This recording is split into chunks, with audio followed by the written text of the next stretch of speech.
بسم الله الرحمن الرحيم. سيقول السفهاء من الناس ما ولاهم عن قبلتهم التي كانوا عليها قل لله المشرق والمغرب يهدي من يشاء إلى صراط مستقيم. وكذلك جعلناكم أمة وسطا لتكونوا شهداء على الناس ويكون الرسول عليكم شهيدا.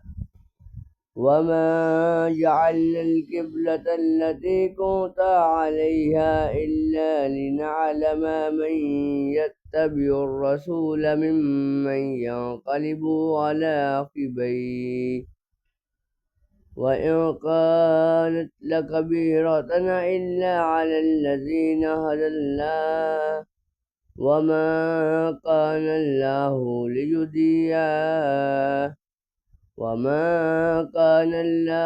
ليضيع إيمانكم إن الله بالناس لرءوف رحيم.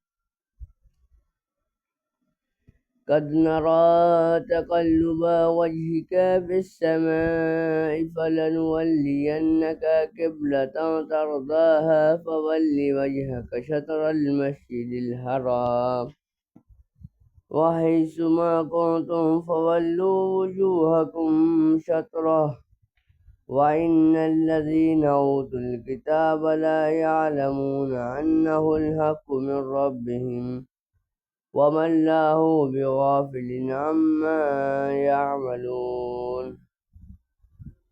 ولئن أتيت الذين أوتوا الكتاب بكل آية ما تبعوا قبلتك وما أنت بتابع قبلتهم وما بعضهم بتابع قبلة بعض ولئن اتبعت أهواءهم من بعد ما جاءك من العلم إنك إذا لمن الظالمين. الذين آتيناهم الكتاب يعرفونه كما يعرفون أبناءهم وإن فريقا منهم ليكتمون الحق وهم يعلمون. الحق من ربك فلا تكونن من الممترين.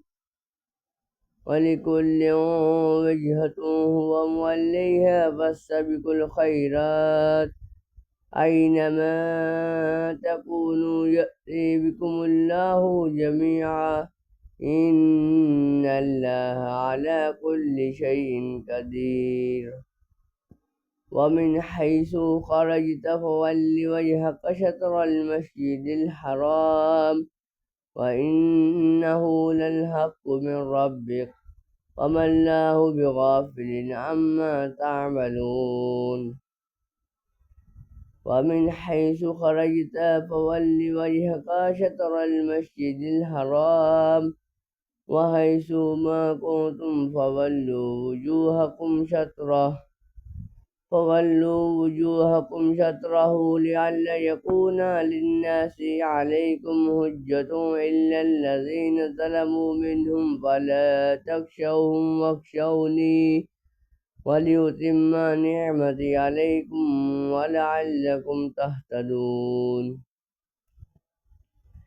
كما أرسلنا فيكم رسولا منكم يتلو عليكم آياتنا ويزكيكم ويعلمكم الكتاب والحكمة ويعلمكم ما لم تكونوا تعلمون.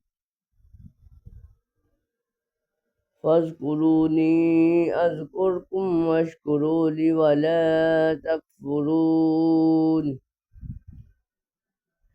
يا أيها الذين آمنوا استعينوا بالصبر والصلاة إن الله مع الصابرين.